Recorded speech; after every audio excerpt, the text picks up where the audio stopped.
जय हिंद दोस्तों, बहुत स्वागत है आपका फोर्स एमपीपीएससी के इस ऑनलाइन चैनल पर। मैं हूं नितिन यादव और हम लोग यूनिट 7 प्रारंभिक परीक्षा की जो 7वीं इकाई है दोस्तों, उसके अंतर्गत जितने भी रिसर्च इंस्टीट्यूशंस दिए हुए हैं, और आपने देखा होगा कि जो आपका पेपर 3 है वहां भी साइंस वाला जो पोर्शन है दोस्तों, उसमें भी आपके यही सारे के सारे जो संस्थान है वो मौजूद हैं, जिन पर पिछले वर्षों में आपने देखा होगा कि 3 मार्कर और 5 मार्कर जो क्वेश्चंस हैं उनके बनने की संभावना बढ़ चुकी है। तो हम उसी क्रम में आज देखने वाले हैं। देखिए, राष्ट्रीय दूर संवेदी केंद्र हैदराबाद, यानी कि इसको शॉर्ट फॉर्म में जो हम बात करते हैं इसकी, है ना, तो इसको शॉर्ट फॉर्म में हम लोग किस रूप में जानते हैं? NRSC के रूप में जानते हैं, यानी कि national remote sensing centre, national remote sensing centre. अब ध्यान दीजिएगा,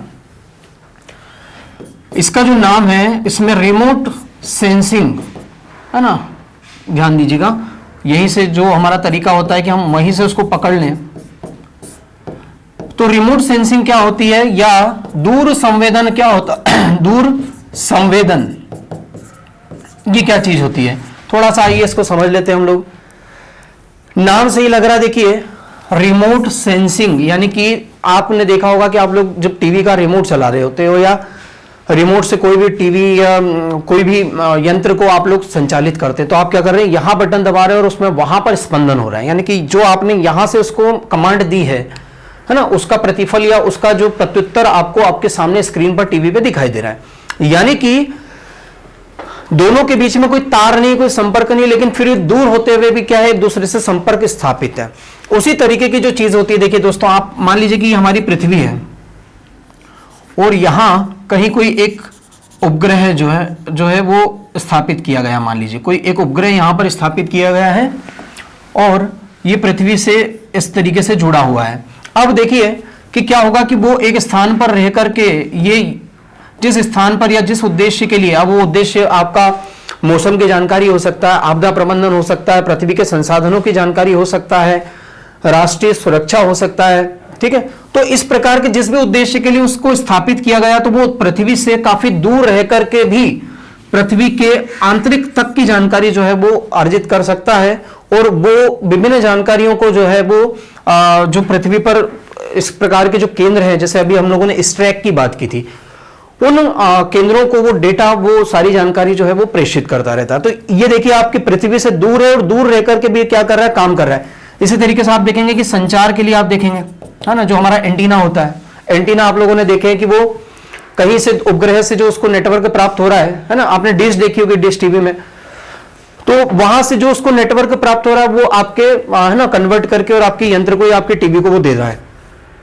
तो इस प्रकार से आप देखिए कि इनमें प्रत्यक्ष संपर्क नहीं, लेकिन फिर भी एक दूसरे के साथ में संपर्क है, और संपर्क के माध्यम से जो वो संवेदना जो प्राप्त होती है उसके माध्यम से वो यंत्र संचालित होता है। तो ऐसा ही कुछ यहां पर भी है दोस्तों। देखिए, राष्ट्रीय दूर संवेदी केंद्र, यानी कि इस प्रकार के दूर संवेदन को, इस प्रकार के दूर रह करके, देखिए दूर संवेदन का शाब्दिक अर्थ क्या होता है, दूर रहकर जानकारी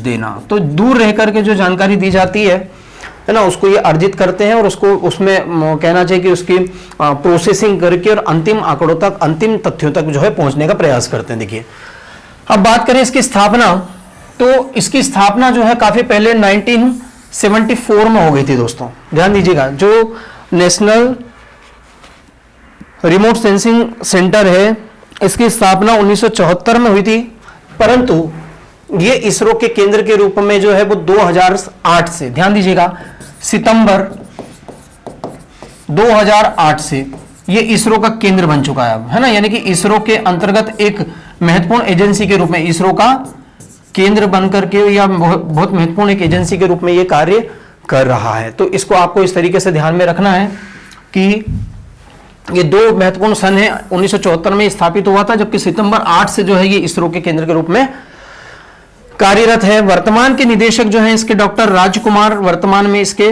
डायरेक्टर हैं। इसका मुख्यालय हैदराबाद में, बहुत अच्छे से आपको पता होना चाहिए, हैदराबाद में है। और ये अंतरिक्ष विभाग के अंतर्गत कार्यरत है, यानी कि भारत सरकार के विज्ञान और प्रौद्योगिकी मंत्रालय के अंतर्गत जो अंतरिक्ष विभाग आता है, जो कि सीधे प्रधानमंत्री के नियंत्रण में होता है दोस्तों, आपको पता है, वही इसकी नोडल एजेंसी है। ठीक है, अब हम इसके बात करें इसके कामों की, तो यह एजेंसी उपग्रह से प्राप्त आंकड़ों का उपयोग करके, ध्यान दीजिएगा, आप ये यहां पर आपको समझ में आ जाएगा कि रिमोट सेंसिंग वास्तव में होती क्या चीज है ना, और उसमें इस केंद्र की क्या भूमिका है। तो क्या लिखा है कि उपग्रह से प्राप्त जो उपग्रह, जैसे मैंने वहां पे आपको बताया था, मैं फिर से बता दूं, ये पृथ्वी है और यहां पर कोई एक उपग्रह स्थापित किया गया, मान लीजिए ये, ठीक है, ये कोई उपग्रह है और यहां पर जो भी जानकारियां इसको भेजी जाती हैं, तो पृथ्वी के संसाधनों की पहचान है ना, यानी कि इस पृथ्वी के आंतरिक भूगर्भ में कौन कौन से संसाधन उपलब्ध है, वो समुद्र के तल के नीचे हो सकते हैं, वो भूतलपट्टी के नीचे हो सकते हैं, तो उन संसाधनों की पहचान करना, वर्गीकरण यानी कि उनको क्लासिफाई करना, और निगरानी करना यानी कि उस पर अपनी निगरानी बनाए रखना, इसकी जिम्मेदारी ये निभाता है।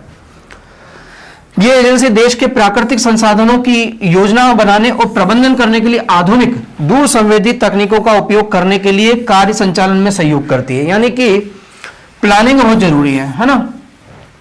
जैसे हम नियोजन की जब बात करते हैं तो हम लोग ये बात करते हैं कि जो भी हमारे पास में उपलब्ध जो संसाधन है उनका हम इष्टतम उपयोग कर सकें, और उसके संबंध में भारत सरकार को एक तरीके से सलाह देने का काम ये केंद्र करता है। इसके अतिरिक्त देहरादून स्थित भारतीय दूर संवेदी संस्थान, ध्यान दीजिए ये कहां पर स्थित है, ये भी पूछा जा सकता है आपसे।